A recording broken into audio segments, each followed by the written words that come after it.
मुझे vaginal infection नहीं हुआ, मुझे तो ईस्ट इन्फेक्शन हुआ है ना। लास्ट वीडियो में आपको डिटेल में एक इन्फॉर्मेशन मैंने दी थी कि वेजिनल इन्फेक्शन क्या होता है, किस तरह से उसे हम नेचुरली ट्रीट करें, किस तरह से हम उसे पूरी तरह से क्योर करें, ये मैंने आपको वीडियो लास्ट दिया था। बट बहुत से लोग ये कह रहे हैं कि हमें इन्फेक्शन ईस्ट वाला है।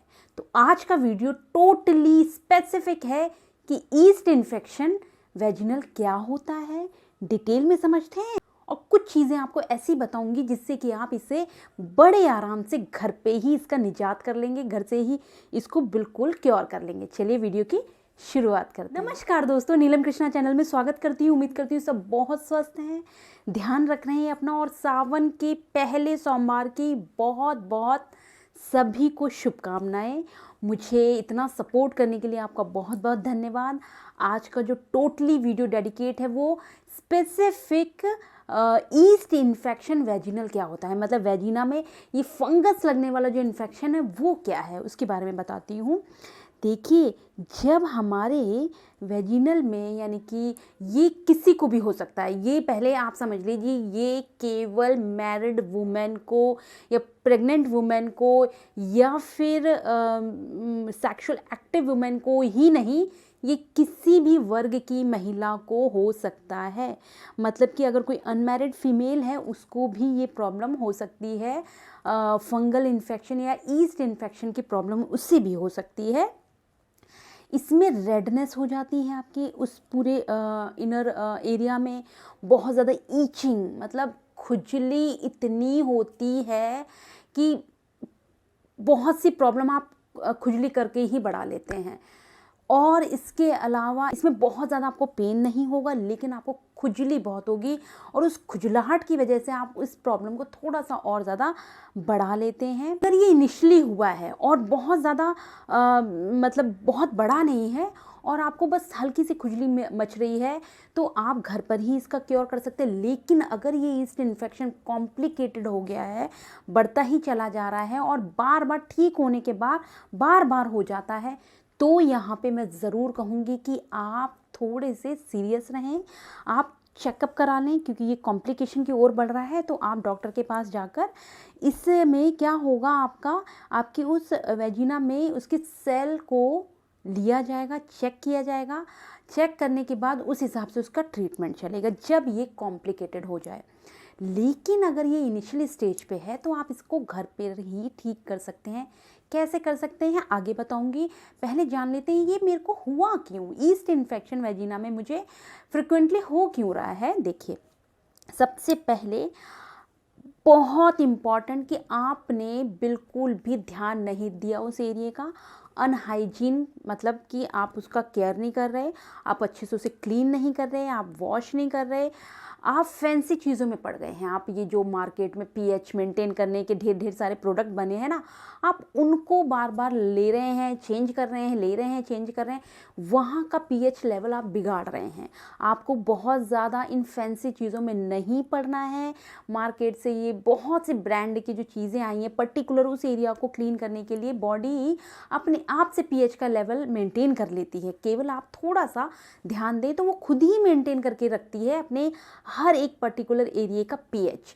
आपको सिर्फ हाइजीन का ध्यान रखना है, क्लीन करना है। जब जब यूरिन पास करते हैं आप उसको क्लीन कर लीजिए, ठीक है, पहली बात। दूसरी, आप अनवांटेड चीज़ें लाइक जैसे कि बहुत ज़्यादा बाहर की फंगस वाली चीज़ें ना खाएं। बेकरी वाली जो प्रोडक्ट है, मैं बिल्कुल ना कहूँगी, अगर आपको ईस्ट इन्फेक्शन की प्रॉब्लम रेगुलर हो रही है तो आप बेकरी यानी आप बैक वाली चीज़ें मत खाइए। दूसरा, आप एंटीबायोटिक जो चीज़ें होती हैं, लाइक जैसे आपको बहुत थोड़ा थोड़ा दर्द, सर में दर्द हो रहा है, फ़ौरन आपने टैबलेट ली, घोल के पी ली, सर दर्द ठीक हो गया। आपको जुकाम हो रहा है, फ़ौरन आपने टैबलेट ली, ठीक हो गया। आप ये एंटीबायोटिक अगर बहुत ज़्यादा ले रहे हैं फ्रिक्वेंटली, अगर आपको थोड़ी थोड़ी मौसम बदलने पर अगर आपको सर्दी जुकाम भी हो रहा है, तो आप जल्दी जल्दी ये जो ठीक करने की मेडिसिन लेते हैं, आप इनको ना लीजिए। बिल्कुल भी इन टैबलेट्स का इस्तेमाल ना करें जब तक कि सच में उनको खाने की आपकी मजबूरी ना बन जाए, तब तक। इससे पहले अगर आप नेचुरली उन सब चीज़ों को ठीक करें, थोड़ा सा बुखार आ गया, आप केवल ठंडी पट्टी से आप उसे ठीक कर सकते हैं। थोड़ा सा अगर आपको जुकाम है तो आप 1-2 दिन का वेट करिए अपने आप से वो, क्योंकि हमारे एंटीबॉडीज़ उसे ठीक कर लेते हैं अपने आप से। लेकिन अगर आप एंटीबायोटिक टैबलेट खा लेते हैं तो वहाँ पे ईस्ट इन्फेक्शन बढ़ने के बहुत ये चीज़ें बढ़ा देती हैं, इनके ये साइड इफ़ेक्ट हैं। तो आप एंटीबायोटिक का बहुत ज़्यादा इस्तेमाल ना करें, ठीक है। इसके अलावा मैंने लास्ट वीडियो में भी ये बात बहुत ज़ोर दे के कही थी कि किसी भी कीमत पर आप अपने पर्टिकुलर एरिया पर आप वेट ना रहने दें, आप उसे गीला बिल्कुल ना रहने दें। अगर वो नमी से भरा हुआ है, अगर बार बार नमी हो रही है उसमें, तो आप मान के चलिए अगर आप उसमें उसकी अच्छे से क्लीनिंग करके उसे ड्राई नहीं कर रहे हैं तो फिर से आपको ये इन्फेक्शन होने के चांस हैं। आप ड्राई रखिए। आप ड्राई कैसे रखेंगे? आपको बिल्कुल बिल्कुल बिल्कुल उस एरिया के कपड़े कॉटन के ही पहनने हैं। आप बिल्कुल भी नायलॉन या सिंथेटिक ये वाले फैब्रिक का कपड़ा यानी कि अंडरवियर और ब्रा नहीं पहननी है। हमेशा आपको केवल और केवल कॉटन ही पहनना है इन अंडरवियर, ठीक है। आप बहुत ज़्यादा टाइट ये सारी चीज़ें ना पहने। आप ध्यान रखें, अंडरवियर हो गया या ब्रा हो गई, इन सभी चीज़ों को अगर आप बहुत टाइट पहनते हैं तो ये भी, क्योंकि वहाँ पे एयर जो हवा है वो पास नहीं हो पाती है अगर बहुत टाइट कपड़े पहनते हैं इनर। तो मैं बिल्कुल इस चीज़ के लिए ना कहूँगी कि अगर आप टाइट पहनते हैं तो थोड़े लूज़ पहने जिससे कि हवा पास हो जाए, और अगर वेट भी हो जाता है, गीला भी हो जाता है तो वो सूख जाए। आपको इन सभी हैबिट पर बहुत कॉन्सेंट्रेट होकर ध्यान देना होगा, और आप अगर इन सभी चीज़ों को ध्यान रखते हैं तो ये अपने आप से ठीक हो जाता है।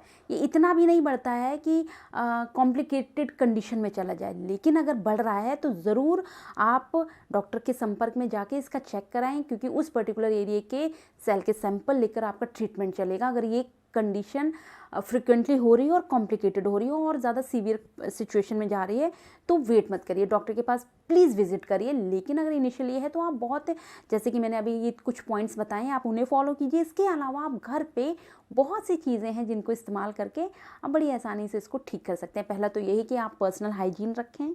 दूसरा आपका यही है कि आप वीडियो में मैंने एक अच्छे से आपको वर्जिन ऑयल का बताया था कि किस तरह से उसको अप्लाई करना है। आप उस फंगल इन्फेक्शन वाले एरिया को ड्राई करके आप केवल और केवल नारियल का तेल इस्तेमाल कीजिए। आपकी ये ईस्ट इन्फेक्शन वाली प्रॉब्लम शॉर्ट आउट हो जाएगी।